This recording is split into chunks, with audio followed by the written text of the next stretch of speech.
Good morning, students. Welcome to all of you. DSEJ online home classes, a digital initiative by Directorate of School Education Jammu. Myself Suresh Placer. I am a teacher posted at Government Higher Secondary School, Sanasar district, Ramban. Our subject is mathematics, class 10. Our chapter is coordinate geometry, and our today's topic is introduction to coordinate geometry and distance formula.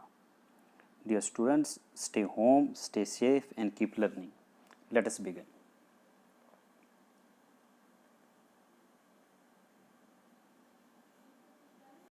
Let us first of all have a little introduction to coordinate geometry. Coordinate geometry is defined as the study of geometry using the coordinate points. Using coordinate geometry, it is possible to find the distance between 2 points, to find the coordinates of the point which divides the given line segment in the ratio m:n, and to calculate the area of triangle in the Cartesian plane. Before moving further, first of all, let's have a written recap of Cartesian planes. In class 9th, we discussed about the coordinate plane, also known as the Cartesian plane, in which two mutually perpendicular lines divides the plane into 4 parts, and each 4 part is known as the quadrant, namely quadrant first, quadrant second, quadrant third, and quadrant fourth, starting from OX as shown in the figure. Some important points to remember. First, the distance of a point from the y-axis is called its x-coordinate or abscissa. The distance of a point from the x-axis is called its y-coordinate or ordinate.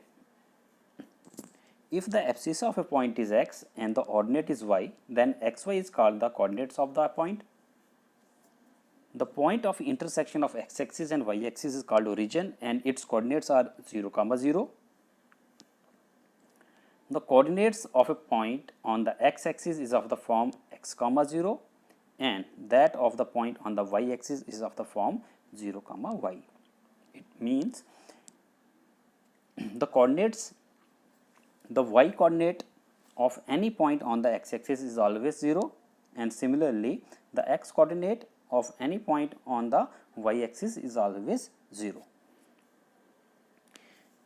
Here we take a little example. Here we can see that this point lies on the x-axis, and we see that its y-coordinate or the ordinate, that is 0. Similarly, this point lies on the y-axis and its x-coordinate is 0. Let us move further. The first topic of this chapter is distance formula. It is used to find out the distance between 2 points whose coordinates are given. If we take 2 points P and Q in a Cartesian plane as shown in the figure, whose coordinates are x1, y1 and x2, y2 respectively, then the distance between these 2 points is given by under root x2 minus x1 whole square plus y2 minus y1 whole square, and this formula is known as distance formula.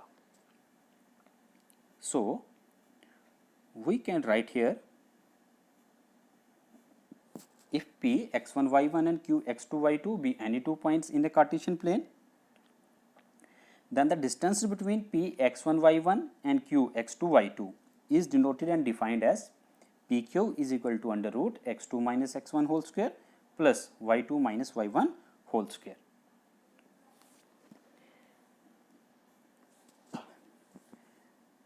In particular, the distance of any point whose coordinates are x, y from the origin is given by under root x square plus y square, and the distance formula we can also write it as under root x1 minus x2 whole square plus y1 minus y2 whole square.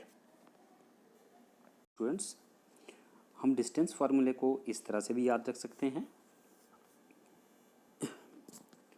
हम x coordinate में से x coordinate को minus करेंगे x2 minus x1 whole square, और y coordinate में से y coordinate को minus करेंगे, plus y2 minus y1 whole square, और इस पूरे को हम रूट में रखेंगे। तो ऑर्डर आप इसका अपोजिट भी ले सकते हो, जैसे अभी हमने x2 माइनस x1 लिया, फिर y2 माइनस y1 लिया, तो हम इसको ले सकते हैं x1 माइनस x2। ऑर्डर हम ये वाला भी ले सकते हैं, तो x1 minus x2 whole square plus y1 minus y2 whole square. तो इससे हमारे रिजल्ट पे कोई भी फ़र्क नहीं पड़ेगा, क्योंकि ऑर्डर चेंज करने से जो वैल्यू है वो तो सेम रहेगी, लेकिन उसका साइन चेंज हो जाएगा। लेकिन हम देख रहे हैं कि इस पूरे टर्म का हम होल स्क्वायर ले रहे हैं, तो इसलिए साइन या तो प्लस रहे अंदर या माइनस रहे, तो ऑटोमेटिकली उससे हमें कोई फ़र्क नहीं पड़ेगा, क्योंकि स्क्वायर करने के बाद हमारा जो फाइनल हमारा जो वैल्यू आएगी वो हमेशा पॉजिटिव ही आएगी। तो इसलिए ऑर्डर x2 माइनस x1 ले रहे हैं या तो x1 माइनस x2 लें, तो इससे कोई भी हमें फ़र्क नहीं पड़ता है। तो आप किसी भी तरह से इस डिस्टेंस फार्मूले को यूज़ कर सकते हो, जैसे आपको कन्वीनियंट लगे। तो चलिए कुछ एक्सरसाइज कर लेते हैं हम इसके ऊपर, डिस्टेंस फार्मूले के ऊपर। Exercise 7.1 question number 1, find the distance between the following pair of points. तो हमारे 3 पार्ट्स हैं यहाँ पे, इसमें से कुछ पार्ट हम यहाँ पे कर लेंगे और कुछ आप होम टास्क लेंगे। तो चलिए फर्स्ट पार्ट लेते हैं हम। Let 2, 3 and 4, 1 are the coordinates of point A and B respectively. तो हमने ले लिया यहाँ पे इसको जो कोऑर्डिनेट्स थे, तो हमने मान लिया कि ये मान लीजिए कि ए और बी पॉइंट्स के कोऑर्डिनेट हैं। तो अब हमें distance between A and B निकालना है, तो हम डिस्टेंस फार्मूला यूज़ करेंगे। तो हम देखते हैं यहाँ पे हमने x1 ले लिया 2, y1 3, x2 4, y2 1। By using distance formula we get AB equal to under root x2 minus x1 whole square plus y2 minus y1 whole square। तो वैल्यू सब्स्टिट्यूट करेंगे तो ये बन जाएगा under root 4 minus 2 whole square plus 1 minus 3 whole square. तो 4 minus 2 is equal to 2 और 1 minus 3 is equal to minus 2। तो ये हमारा बन जाएगा under root 2 square plus minus 2 square.